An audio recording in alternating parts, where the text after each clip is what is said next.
Thank you very much, Brendan, for that kind welcome. I'd like to start by acknowledging the Indigenous peoples whose territory we're gathered within, and to thank the elder who offered the prayer, Evelyn, and for the drummers who helped to put us in the right frame of mind and right spirit for this evening. It's really an honor for me to be here, to be invited to participate in this human rights lecture series. I want to thank from the bottom of my heart the University of Alberta and also the International Education Program and the staff, especially Nancy Hanneman, for all the work that they've done to bring me here and make me feel very welcome among you. I want to thank Brandon, the Dean of Hokowitu, the Dean of the Native Studies Program, for welcoming me as well, and for those kind words he expressed. As he was talking about my accolades, I guess, I can't help but think about my kids and how they're always putting me in my proper perspective, let's say. When I returned home from my very first mission, that's what we call these trips that these UN Special Rapporteurs go on. And my mother was very happy about that when I told her I was a missionary, you know. I was doing UN missions. But when I came back from my very first one, it was to Brazil, and there was a lot of media interest in the visit to Brazil, because especially a number of very conflictive situations that I was examining, and a high-profile court case that was looking at Aboriginal rights to land, sort of the Delgamuck, I guess, of Brazil at the time, a very foundational case that was decided by the Brazilian Supreme Court. So I was there in Brazil amidst a lot of this controversy and hoopla among the press about my visit, and I even when I would go to the bathroom, I'd have reporters follow me in there and trying to get something from me. And so when I got back to Tucson, Arizona, where I live, I got off the plane, I get out of the airport, and I see, wow, there's, it's this freedom, no one hounding me. So I'm back at home, and I'm telling my family about this, how good it feels, to get off the plane and be back and not having people hound me. And my son, who was 8 years old at the time, taps me on the shoulder and says, "Don't worry, Dad, you're nobody here." So I have to remember that I'm very appreciative and so honored by the blanketing, but of course we all have what we can contribute to this world and do it to the best of our abilities, and that's the challenge we all face, to do it in a way that is always in the best of spirits and that keeps our eye on what's really important. The title of my talk is the Indigenous rights movement in the contemporary world, the power of human rights ideas and the challenges of implementation. And what we have here imperfectly on the screen is a picture I took, actually with my iPhone, first generation. This was 2007, when the UN Declaration on the Rights of Indigenous Peoples was adopted. Maybe someone can help down here, I don't know. When the UN Declaration on the Rights of Indigenous Peoples was adopted by the UN General Assembly, this picture, like I said, with my newly acquired first generation iPhone, was taken at the moment the vote was taken. And in a flash, literally a flash on the voting panel of the General Assembly, we see the instant in which the Declaration on the Rights of Indigenous Peoples goes from a mere aspiration to reality. A moment in which Indigenous peoples from around the world saw their pleas for recognition of basic fundamental human rights, beginning with the right to self-determination, including the right to culture, land, was recognized by the world through its most representative body, the United Nations General Assembly. Now, many of you in the room will note that Canada was among the countries, the 4 countries who voted against the declaration. The others being New Zealand, Australia, and the United States. But happily, each one of those countries, here we go. Happily, each one of those countries reversed course, including Canada. So Canada, in 2010, declares its support for the declaration, of course with some qualifying language, but no more qualifying than the language that states that voted in favor of the declaration at the General Assembly included in their explanations of their votes. New Zealand actually was the first of those countries to reverse course, and then Australia, and then Canada, and then finally the United States, seeing that it could not be the one standing alone in opposition to the Declaration, thereby bringing a genuine consensus to back the Declaration among the various countries of the world. So we can say, in a genuine sense, that the Declaration on the Rights of Indigenous Peoples represents a consensus of the global community, represented not just by Indigenous leaders who advocated for its adoption, and Indigenous leaders from around the world, but represented by the countries of the world and their particular governments. The Declaration is the result not simply of governments deciding what should go into a document to recognize Indigenous peoples' rights. More importantly, it is the result of a movement by Indigenous peoples from around the world advocating for their rights, demanding recognition of their rights, and using the existing imperfect institutions of the United Nations system to do that in innovative ways that have had an implant on that system towards the future. This movement of Indigenous peoples isn't something brand new. One can say that the modern era movement of Indigenous peoples using international institutions begins with the efforts of the Cayuga chief Descahe, when he went to the League of Nations, the predecessor to the United Nations, in the 1920s to advocate for his people. Curiously, maybe not so curiously, but in a noteworthy way, making the same kind of complaints and the same kind of arguments that Aboriginal people from Canada are making today, complaining about the Indian Act and its usurpation of traditional authority and traditional authority structures within his Indigenous nation. Striking, again, the same themes that Indigenous peoples have struck in more recent years in their advocacy at the international level. The modern or the more contemporary Indigenous rights movements takes hold in the 1970s.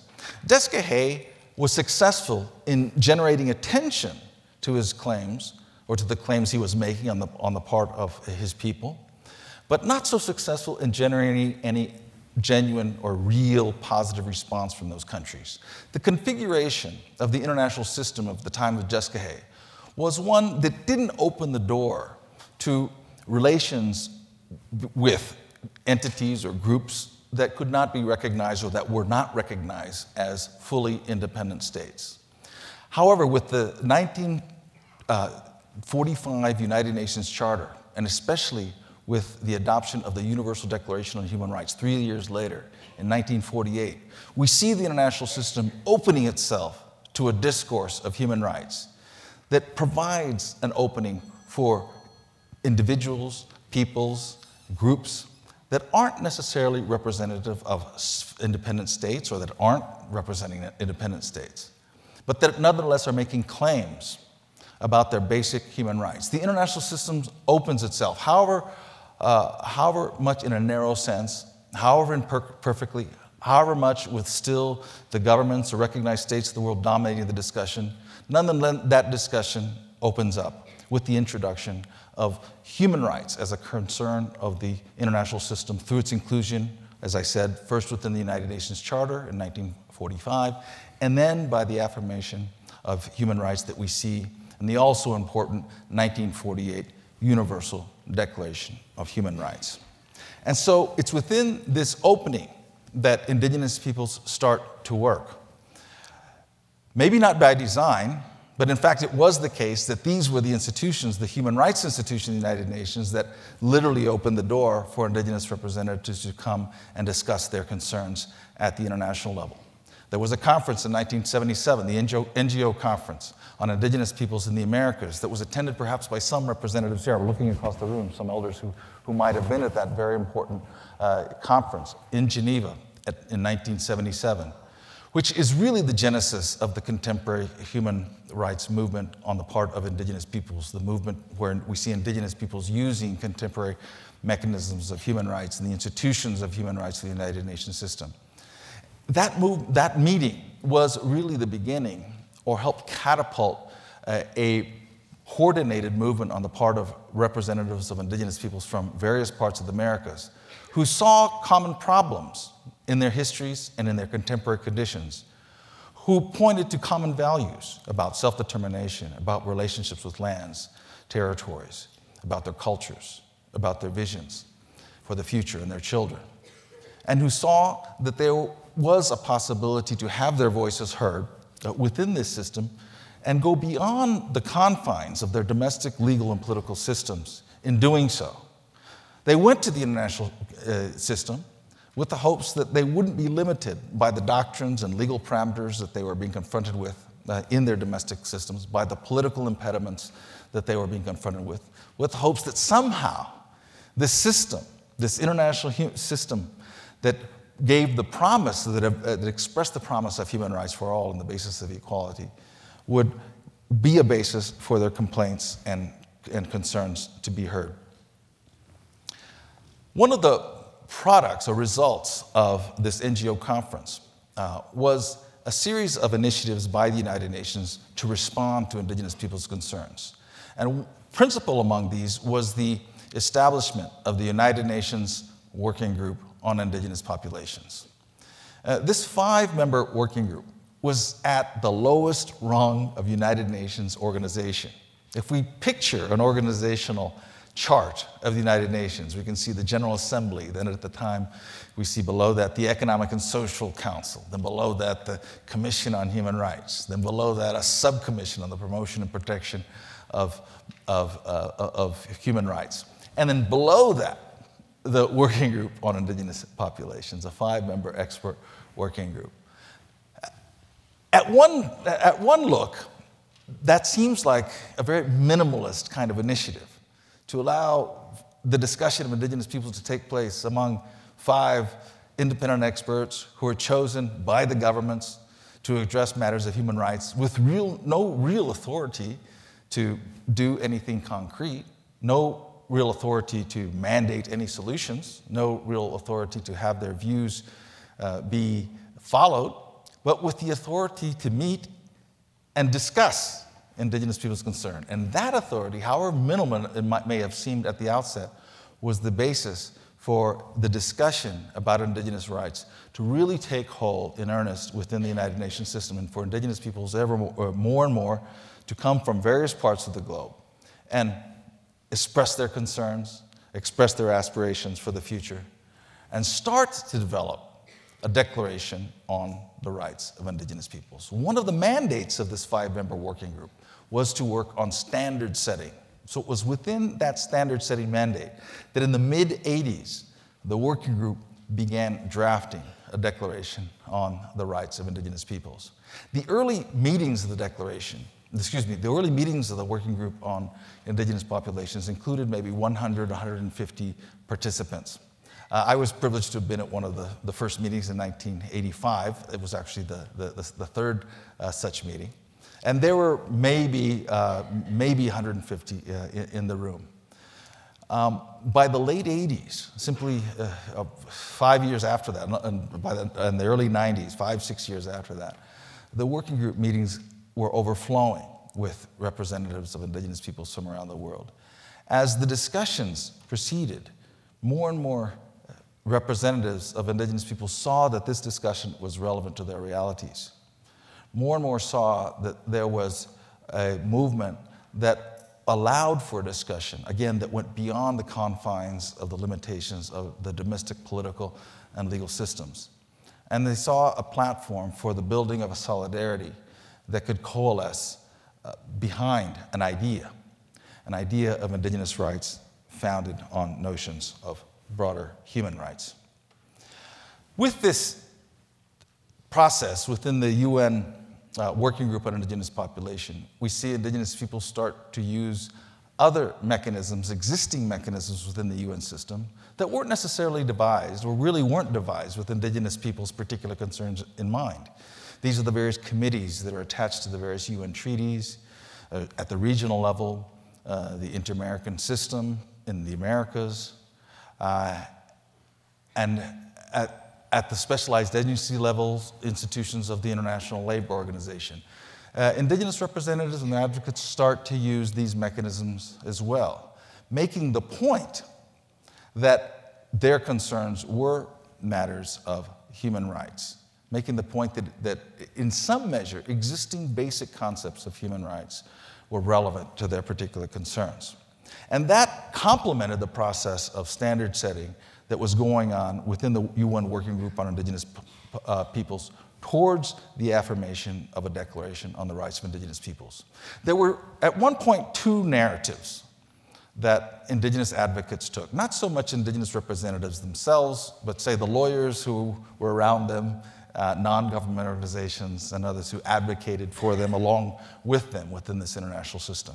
One narrative was that existing international law, in particular international human rights law, does not recognize Indigenous peoples' rights. It only recognizes the rights of individuals, that it is Western-oriented. It comes from a tradition of classical liberalism within the Western tradition that doesn't speak to Indigenous issues. Hence the need for a new instrument on Indigenous rights. Another narrative was that what Indigenous peoples were talking about is precisely about basic human rights, about basic rights of equality, self-determination, culture, property, social and economic welfare. Rights that we can see articulated already in existing instruments within, for example, and perhaps most importantly, the Universal Declaration on Human Rights. It was really the power of this latter idea that existing human rights standards and principles were relevant to Indigenous peoples, and that Indigenous peoples were, like others, entitled to these basic human rights. That was at the foundation of the Indigenous rights movement, and that catapulted it forward. Now, I want to identify 5 basic human rights ideas that we can see Indigenous peoples and their advocates seizing upon to move forward with the recognition of their particular rights. What we see happening is Indigenous peoples taking these basic human rights principles, and I'm going to identify 5 of them, I've already mentioned them, giving them their own gloss in the context of their own realities, and shifting attitudes at the global scale toward a new understanding of human rights in the context of Indigenous peoples' demands in particular. And what is noteworthy is that Indigenous peoples brought about this shift not by some political or economic power they possess at the domestic international level, but by the power of the ideas themselves, like the basic idea of equality, an irresistible idea, an irresistible idea. We hear it repeated in political, legal discourse.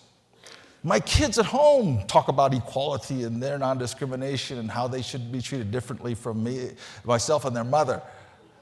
I mean, it is an irresistible idea, this idea of equality. Yet, yes, it does appear in our human rights documents, our early ones, with that Western liberal gloss that is reminiscent of the French Revolution, the American Revolution, that was founded, that incorporated this idea of equality or égalité.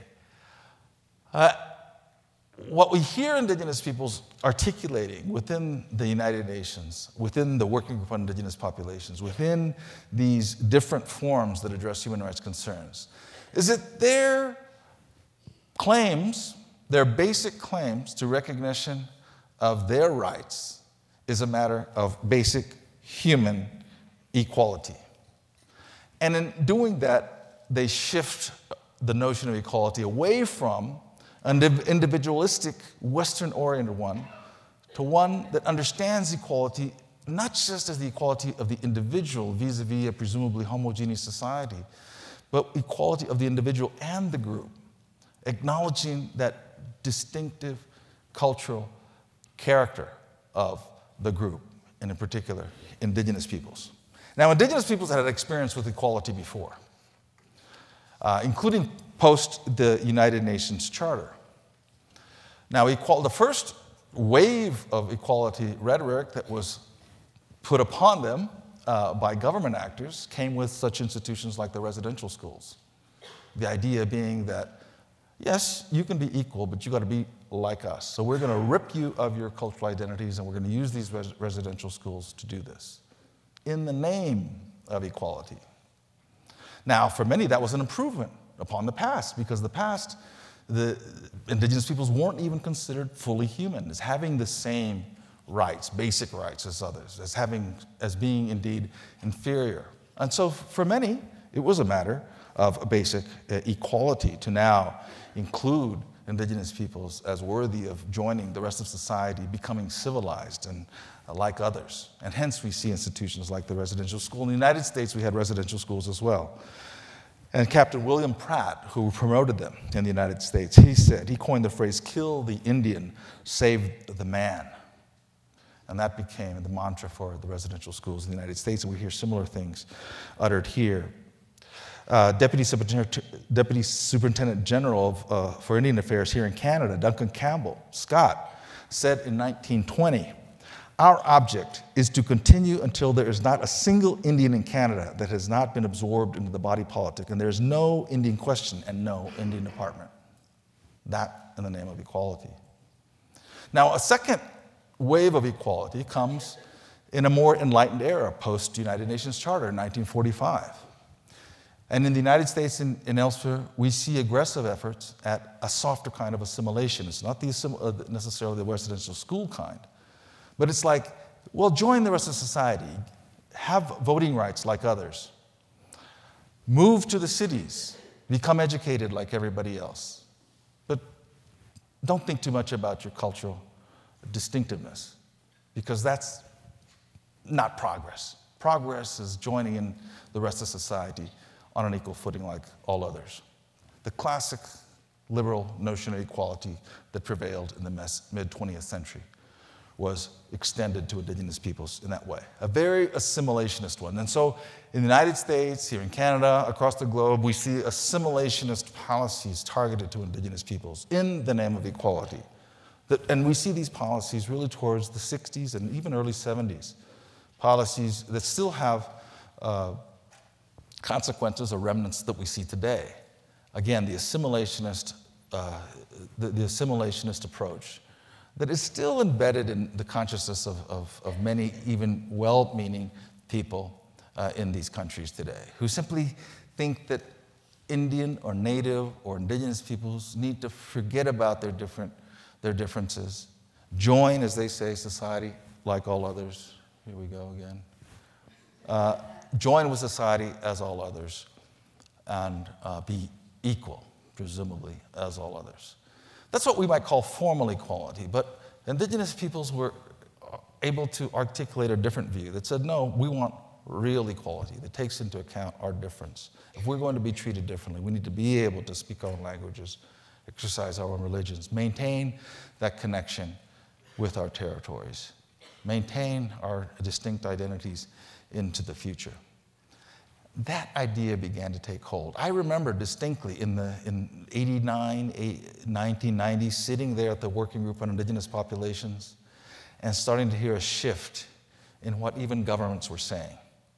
That idea of equality that indigenous peoples had put forth, which was different from the classical liberal one, began to resonate and take hold. And we started to see governments say, equality, yes, and we're willing to recognize that according to the way that indigenous peoples perceive their place in the modern world. And so another idea, related idea, was seized upon, that of cultural survival.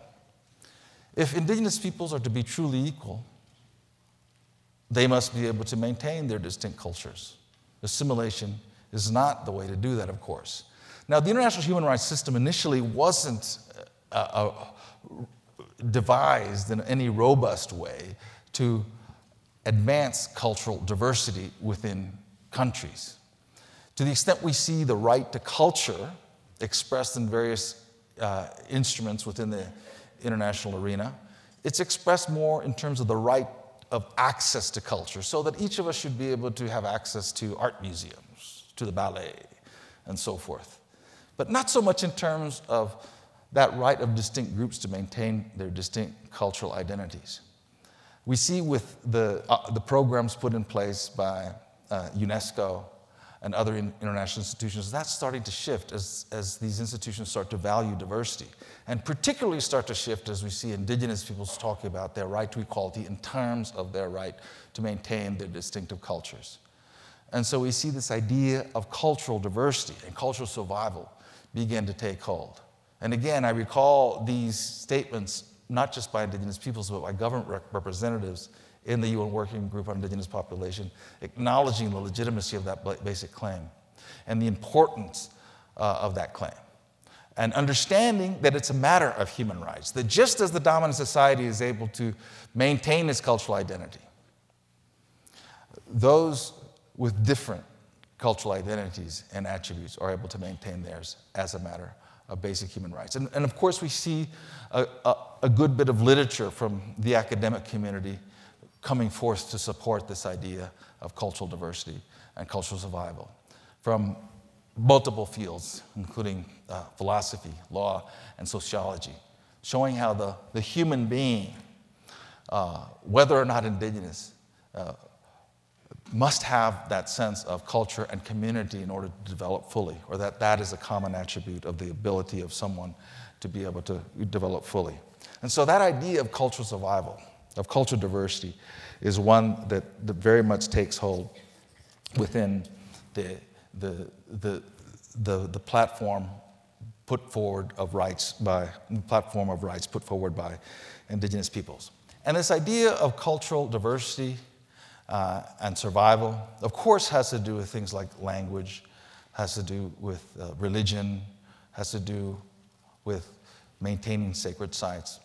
But it also is eventually understood to have to do with all those various characteristics of culture that make for that distinct identity in Indigenous peoples, including relations with lands and territories, including economic systems. Indigenous peoples own diverse and distinct economic systems.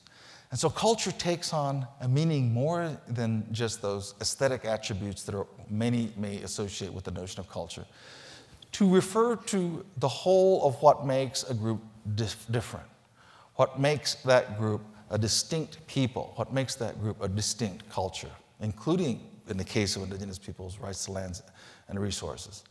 And so we see the institutions of the United Nations that are concerned with culture more broadly, that are concerned with equality more broadly, start to accept that idea, and along with the governments of various countries. Another idea that is seized upon is the notion of property. Again, we can see this through the Western liberal lens, and the way it's typically been deployed within the international system, as in domestic legal systems, is through that lens.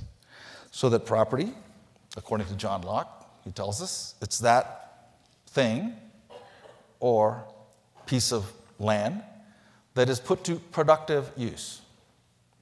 And if it's not put to productive use, well, it's not really property. Of course, that was the excuse that Europeans used. That vision of property was the basis upon which Europeans came to Indigenous lands and said, it's no one's territory because it's not being put to productive use. We see the texts of the 1700s, the 1800s, of the learned scholars of property law talking about the open territory that is only occasionally used by those wandering hordes of savage tribes, not owned by anybody. And they would cite John Locke and say, hey, go at it, this land isn't being put to productive use, so it's nobody's. The term terra nullius was employed. I mean, that's great. You want to say something, sound smart, you invoke Latin, right? That's what lawyers do, and that's what was done in this case. Terra nullius, empty land. That was Indigenous land. This was the notion of property. What we see happening with the Indigenous rights movements is this notion shifting entirely, in conjunction with these concepts and the ideas of equality and culture. The basic idea is that if property has a core meaning, it's that right to control and possess what one legitimately has a claim to based on some kind of connection. And what someone has a claim to beyond what someone else coming and settling on that piece of land would have. And if property is to be seen from a multicultural perspective, taking genuine equality into account, then property must be understood from the standpoint not just of John Locke and the likes of him in the Western liberal tradition, but from the standpoint of other cultural traditions, including Indigenous peoples' cultural traditions. And when we see that idea start to take hold quite prominently, is in the jurisprudence of the Inter-American system. Within the Inter-American documents of human rights, particularly the American Convention on Human Rights and the American Declaration on the Rights and Duties of Man, we see the general right to property affirmed as a human right. Article 21 of the American Convention on Human Rights affirms the right to property, and Article 23 of the American Declaration. Article 17 of the Universal Declaration of Human Rights affirms the general right to property. Now, the Inter-American institutions eventually were compelled or were convinced to understand property from the perspective of Indigenous peoples' understandings of property, so that property was no longer understood simply to be that which, from the Western liberal perspective, can be put or has been put to productive use from the Western liberal perspective, but is now understood to include Indigenous people's own concepts of property, their own land tenure system. And the case of Agostini versus Nicaragua that was mentioned earlier that I was involved in litigating is where we see the Inter-American Court for the first time make that interpretation of the basic general right to property. And it's quite remarkable. I remember when we were litigating the case, people were saying, wow, that's a loser. I can't see how you're going to win that one. Because we were arguing it on the basis of Article 21 of the American Convention on Human Rights, which says simply, everyone has the right to his property. That's literally what it says. That's it. And that was the basis of the claim of the Agostini community, that the land that they traditionally used and occupied, historically, was their property. That was the basis of the claim. Now, in one sense, I would explain to critics of the strategy that, well, what else is there? At the time, there was no Declaration on the Rights of Indigenous Peoples. There wasn't any instrument that explicitly recognized Indigenous peoples' rights to lands that was binding on Nicaragua. And this case arose in Nicaragua. The community had tried to negotiate with the government. It had tried and failed before the Nicaraguan courts. So in part, this was just a cry out there trying to say, okay, world, help us somehow. And this was the one provision within the American Convention on Human Rights that most, or potentially most directly, spoke to their particular concerns.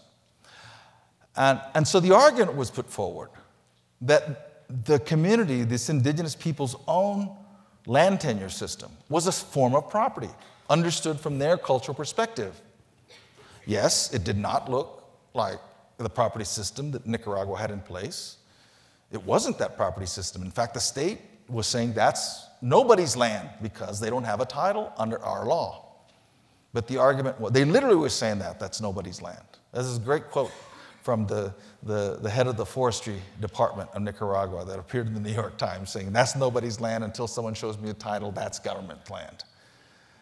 But from the Indigenous people's standpoint, it had been there since time immemorial. That was their land. Why? Because that's where they lived. That was the area that they used and occupied. And they had a land tenure system, their own property system. It wasn't the Nicaraguan property system, but was their own. So we take the concepts of property, the idea of human right, we combine it with the idea of equality and culture, and we come up with a notion of property that is expanded to encompass Indigenous people's own property systems and not just the property system of the dominant society. And so now we see in the Declaration, the UN Declaration on the Rights of Indigenous Peoples, explicit recognition of Indigenous people's rights to the lands that they traditionally use and occupy.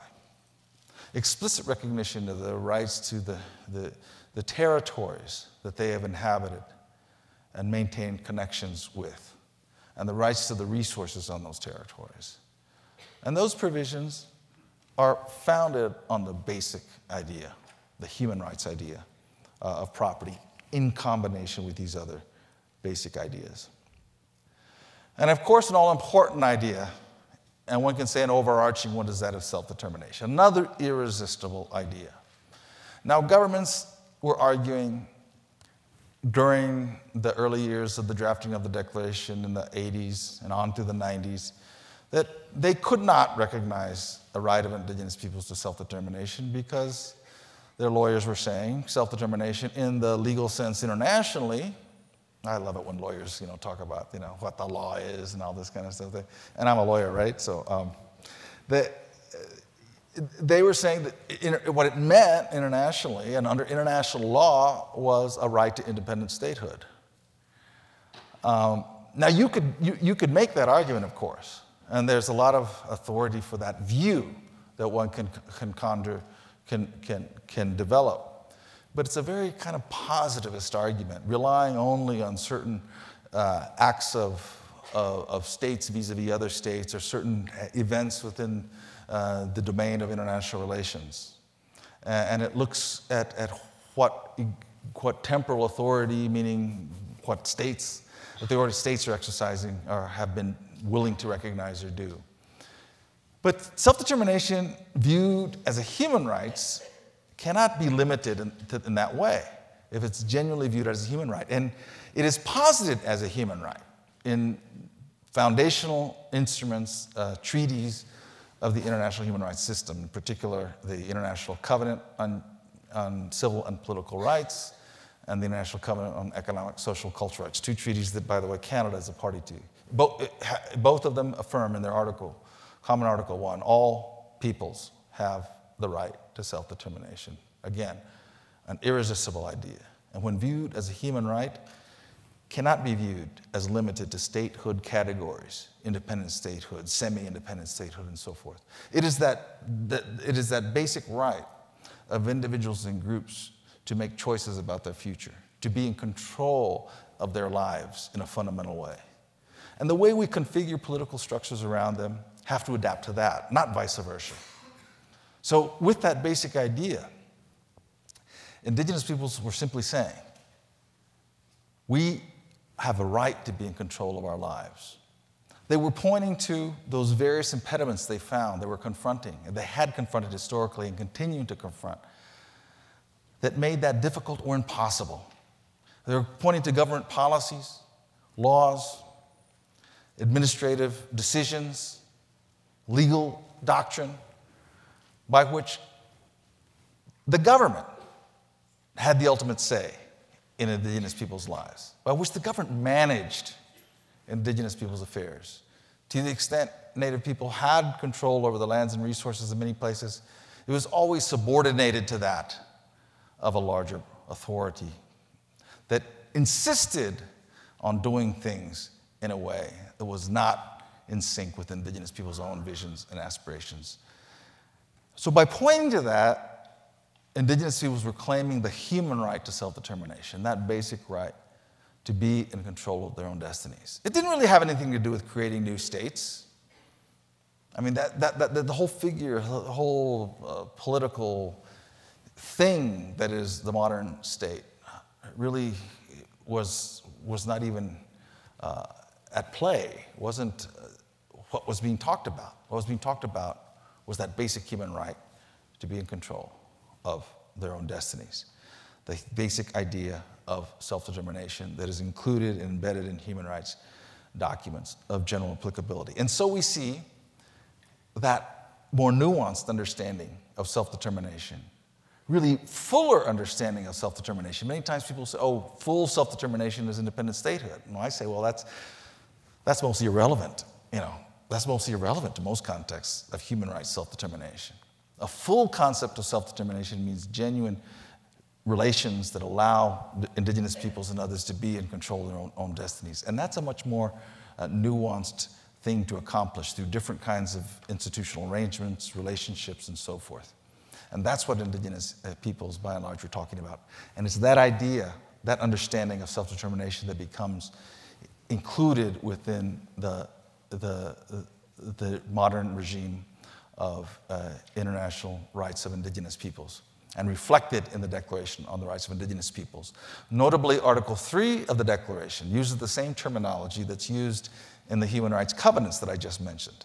except it inserts the word indigenous. So that Article 3 says all indigenous peoples have the right of self-determination, signaling that it is that same human right of self-determination. It's not an inferior one, but it is that right, that basic right to be in control of one's own destiny. A final idea I want to mention is that of economic and social justice. Of course, we are all familiar with the legacies of the oppression that indigenous peoples have suffered. It's not unknown to people in this room that indigenous peoples in this country are, by and large, as a group, economically disadvantaged and disadvantaged by a number of social welfare indicators with regard to the rest of the population. High rates of poverty, low levels of access or attainment of formal education, a lot of social pathologies that indigenous peoples confront, social and economic problems that are related to this history of oppression. It really gets me when I hear people from the majority society in the US, Canada, or elsewhere acknowledging these conditions, even lamenting them, but then sort of turning it to indigenous peoples and suggesting that's really their fault. There's something wrong with them. Or invoking this notion that they just need to be assimilated within the larger society. In fact, what has been shown through a number of studies, including many studies out of Canada, that the opposite is true. The reason indigenous people suffer many of these pathologies is precisely because of the suppression of their distinct identities. A direct result of the residential schools has to do with many of the social pathologies that indigenous peoples face. And so the solution is not to do away with indigenous identities. No, that is not the solution. What has been understood more and more is the solution is economic and social justice that takes into account and builds upon those distinct identities. And it was that idea that indigenous people seized upon. They took this idea that was in the human rights arena of the need to promote social and economic justice among people. And they shifted it away from the conventional thinking, which was, well, you just need to give people a job, put them in the cities, give them a social welfare system, to help them along, help them adjust to the majority society, and that's it. Now, the idea that indigenous peoples were able to shape around that basic idea was one of social and economic justice, taking into account their distinct identities and their worldviews. And so we have this international regime, as I've called it, that's grounded or that's most prominently manifested in the UN Declaration on the Rights of Indigenous Peoples that recognizes indigenous peoples' rights in a robust sense, in a full-throated sense. And we see the international community endorsing it through the General Assembly, an overwhelming majority of the UN member states having voted in favor of it. Only a few outliers there who abstained that haven't, since the vote, expressed full affirmation of the declaration. So an overwhelming majority of the UN member states supporting it, endorsing it, and indigenous peoples themselves having advocated for it. So we can see it as a consensus document of the rights of indigenous peoples. Again, these rights, including that right to self-determination, rights over lands and resources, rights to culture, rights to maintain that identity and transmit it to future generations. A series of rights, collective rights that are affirmed and also articulated in the Declaration are obligations that states and the international community have to move forward to put these rights into motion. Yet, we see across the globe, many would say, and it's perhaps true more often than not, that these rights are not being exercised. We see indigenous peoples continue to suffer in basic ways, to continue to see the institutions that have grown up around them suppress their distinct identities in different ways. The educational system, the health systems. You continue to see their rights over lands and resources not being recognized according to the very standards articulated in the Declaration on the Rights of Indigenous Peoples. And we continue to see their rights to natural resources contested or worse, simply violated. And we continue to see around the claims that Indigenous peoples make confrontation and even violence in many ways. I was made aware that here at the university, unfortunately, there was an incident where the teepee in front of the Native Studies house was defaced. That's an unfortunate, very unfortunate incident that shows that in many ways how far we are to seeing these rights really accepted, recognized, and implemented. So there is now the challenge of implementation. If the last 20, 30 years were about the recognition of the rights, we're now in this era of struggling to see these rights implemented. We're within this era where we have the challenge of implementation of these rights. And what I see among the reasons for this challenge is, one, a lack of awareness among public actors. When I say the governments of the world support the Declaration, we can look more carefully at that. And it's a very thin layer of the different governments that actually even know about the Declaration. It's their diplomats who go to Geneva and talk about human rights and talk about Indigenous rights. When I was doing my visit here in Canada, I found a high level of literacy within the Foreign Affairs Department about the Declaration. And once I got down to the operational level, other departments, I won't name them, I saw much less awareness about the Declaration or what it really means. And this was one of the countries where there was some level of awareness about the Declaration. In many of the other countries I dealt with, there was complete ignorance about the Declaration and international rights of Indigenous peoples, or distinct rights of Indigenous peoples along the lines of the Declaration. Yet their diplomats, the diplomats of these various countries, were very well versed, those diplomats who spend their times in Geneva. And I'm thinking, why don't they talk to the ones down at the operational level? You know, what's going on here? There's a disconnect here. So lack of awareness among those public actors that actually have some level of authority that influences decisions that touches upon Indigenous people's life. If those people who are making decisions at the operational level aren't aware of these standards, how can we expect to see them implemented? And I must say that a lot of the Indigenous rights advocates of the world are complicit in this because they spend too much time in Geneva, and I'm perhaps one of them, who spends, the focus is there. We think that the more we can get states to say the right thing in Geneva, the more things will happen, but that just hasn't been the case.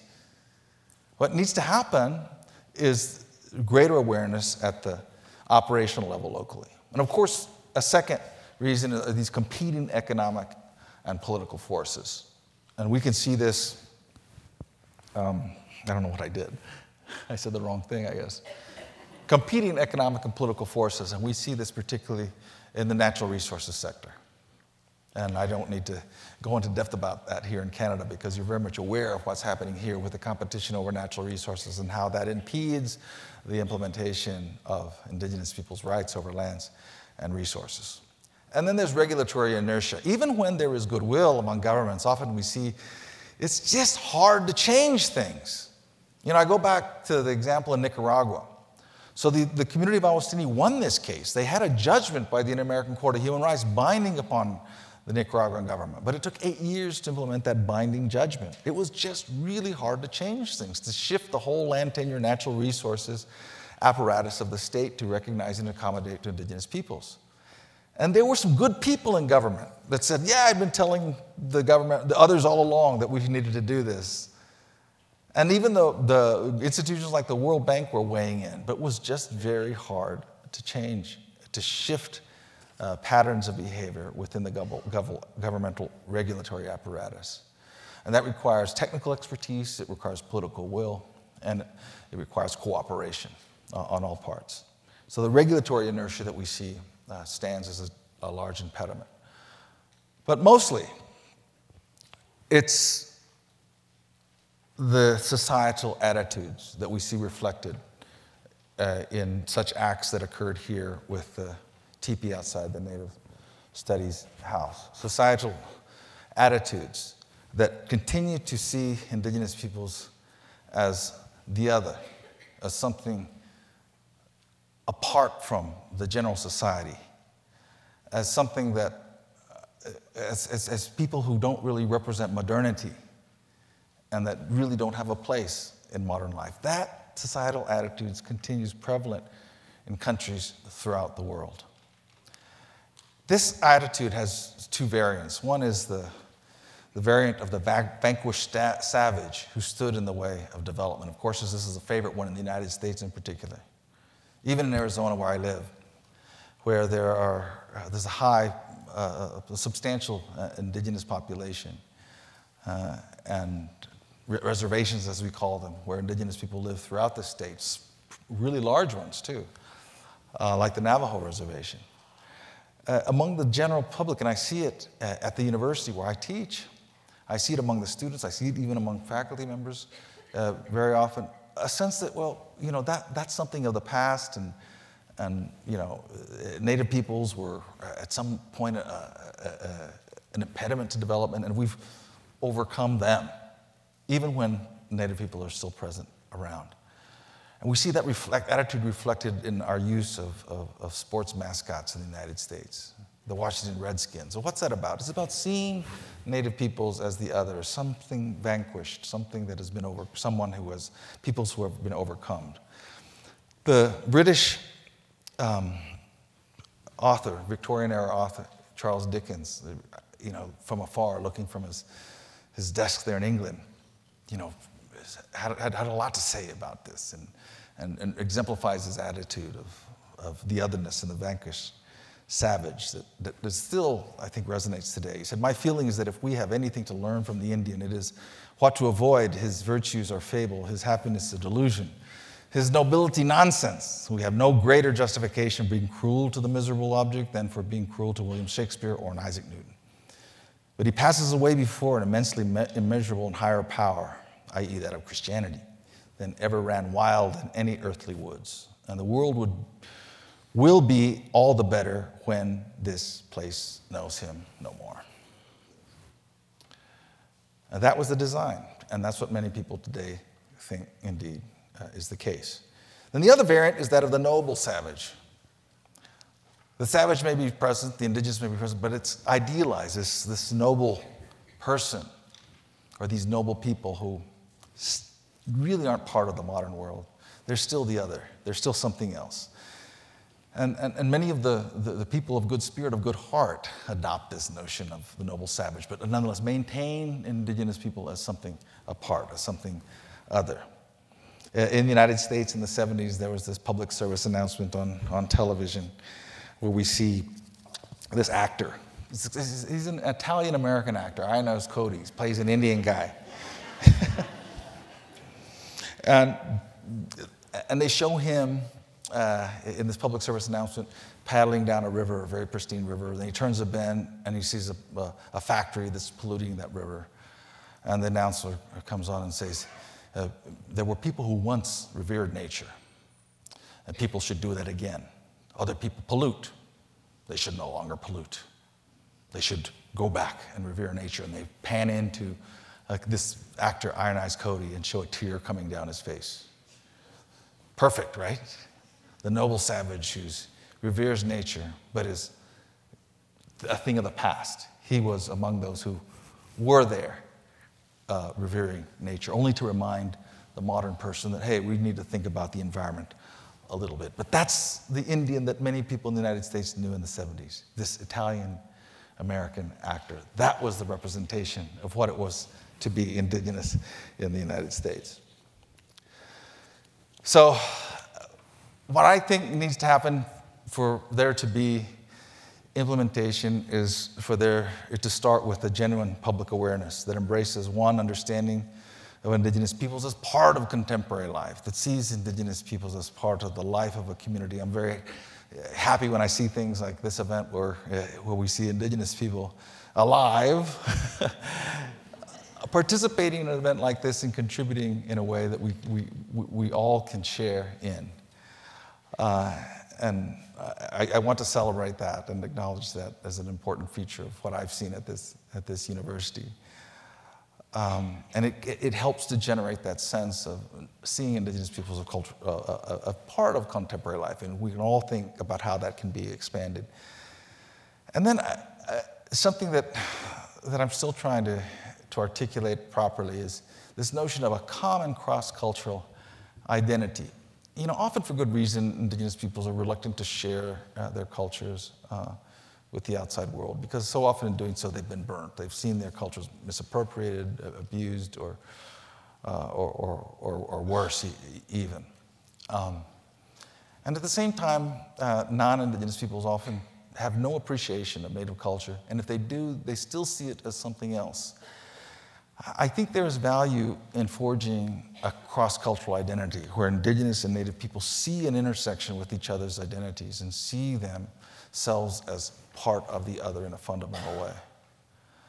I think only with that will we see the majority being able to see themselves as connected with Indigenous culture in some way. If only it's because they're part of Indigenous territory that can we see these attitudes subside. I've been impressed what I've seen in Aotearoa, New Zealand, where we see public officials themselves being able to express themselves in appropriate ways in Maori language and in some level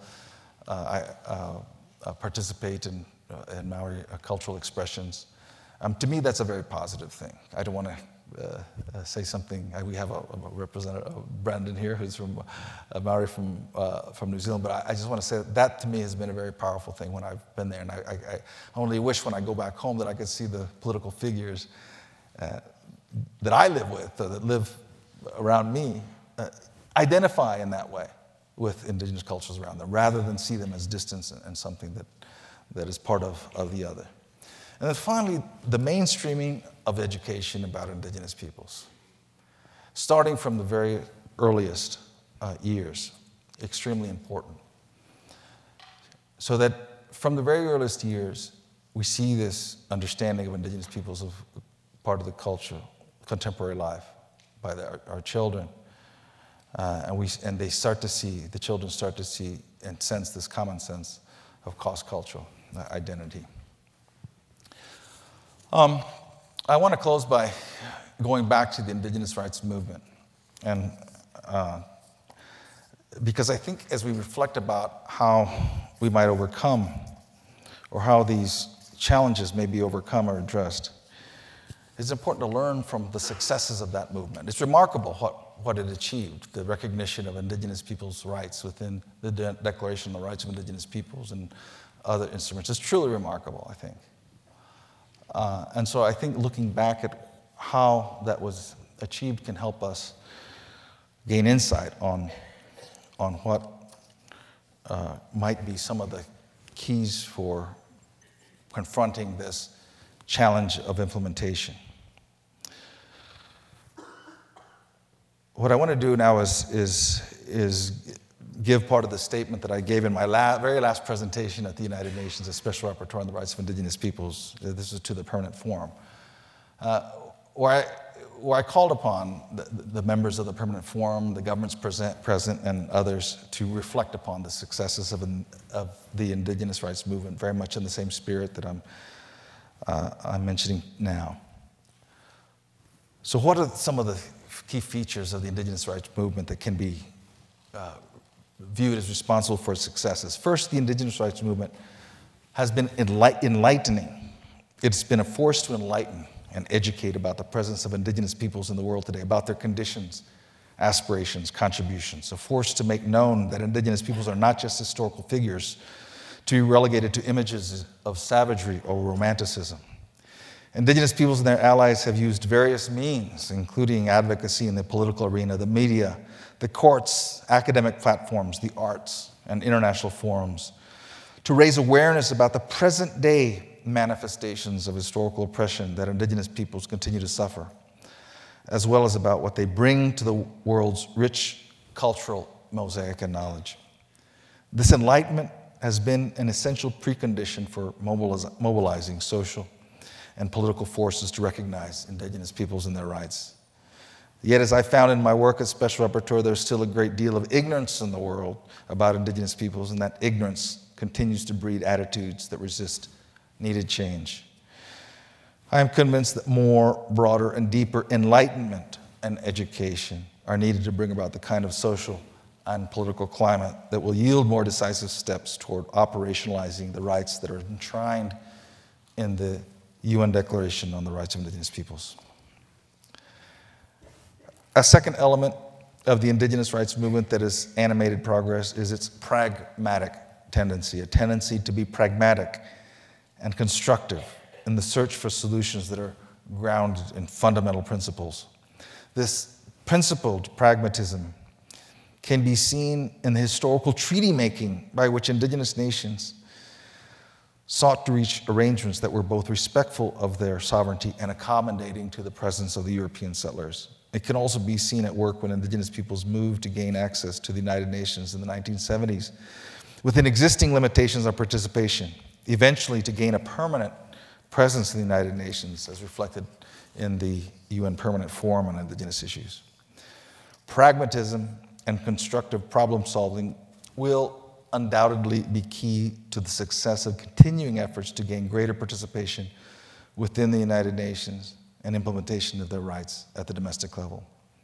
In more local settings as Special Rapporteur, when I was Special Rapporteur, I saw numerous instances in which Indigenous peoples were able to use existing domestic legal arrangements to their advantage, despite flawed or weak aspects of those legal arrangements, and in doing so build precedents and practices that are ultimately conducive to the exercise of their rights.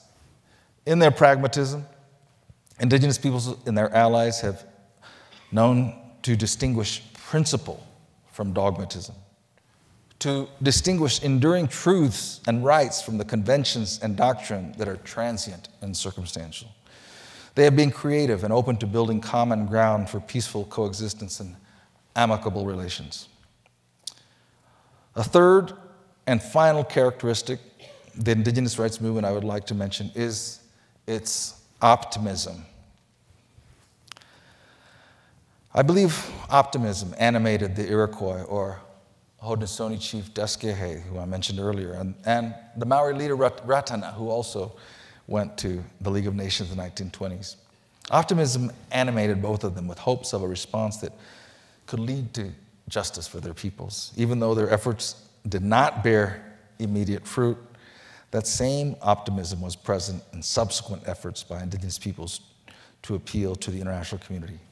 That same optimism allowed Indigenous peoples, once having gained a foothold in the United Nations, to propose and imagine a day when there would be a declaration on the rights of Indigenous peoples. And that same optimism now helps drive the multiple efforts across the globe in multiple settings to see the rights enshrined in the Declaration made reality in Indigenous peoples' everyday lives. As I was welcomed into Indigenous communities in several countries during my time as Special Rapporteur, I learned of their struggles and challenges. But at the same time, amid the struggles, I consistently saw optimism that looks beyond the present to a better future, if only a distant future. So almost 7 years ago, after I had just been named as Special Rapporteur, another great Haudenosaunee chief, Iroquois chief, Warren Lyons, present-day chief, came up to me at a United Nations meeting, and he expressed this optimism that has characterized the Indigenous rights movement while reminding me of the tasks ahead, the difficult tasks ahead. He said to me, Jim, we have a lot of work to do, but the wind is on our backs. And that statement remains seared in my memory. I look around and I continue to see challenges of all kinds for Indigenous peoples and others who simply want to live a dignified life. We see suffering by many at home and in the far reaches of the globe. Yet amid these challenges and suffering, there is the idea of human rights, an idea that inspires us to focus on what's good in human nature, what's right, an idea that stirs our imagination about how things can be better in a practical and pragmatic sense. And as Indigenous peoples have shown, this is a powerful idea that has taken hold in the global consciousness. So when I look around the world we live in, yes, I see countless human rights problems for Indigenous peoples as well as for many others. But I cannot help but feel that in meeting those challenges, the wind is on our backs. Thank you very much.